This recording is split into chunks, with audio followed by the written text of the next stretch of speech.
Vendredi 31 janvier 2020, chers internautes, c'est un plaisir de vous avoir pour cette autre édition de la revue de presse du Journal du Cameroun Télévision, dernière sortie de la semaine.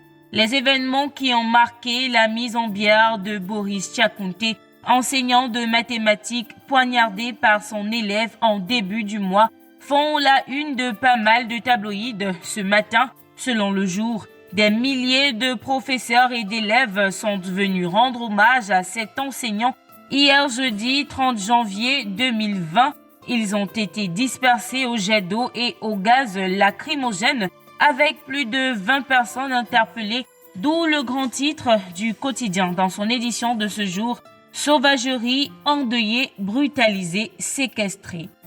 Yaoundé, la police saute sur les enseignants, titre Le Messager. La mise en bière du jeune enseignant froidement assassiné par son élève au lycée de Nkolbison s'est transformée en une véritable chasse aux seigneurs de la craie, souligne le journal avec une image à l'appui pour illustrer ce qui s'est réellement passé.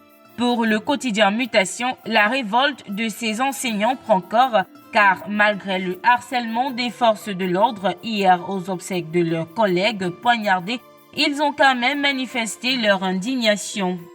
Parlons à présent économie avec le quotidien L'économie qui renseigne que l'État camerounais a décaissé 100 milliards de francs CFA pour éponger une partie de sa dette intérieure. Information révélée par le ministre des Finances qui a par ailleurs indiqué, selon le quotidien, que cette opération de paiement de cette dette intérieure, c'est-à-dire aux prestataires des services de l'État, débute ce vendredi matin. Information relayée par Repère que vous pourrez lire en page 2.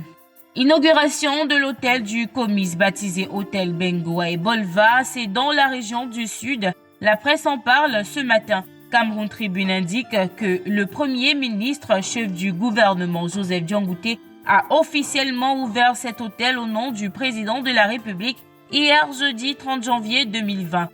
D'après le journal de Marie-Claire Nana, cet établissement hôtelier doté d'une centaine de chambres a coûté près de 15 milliards de francs CFA. Et c'est avec cette information que nous mettons un terme à cette édition de la revue de presse du Journal du Cameroun Télévision. Merci d'avoir regardé. À très bientôt.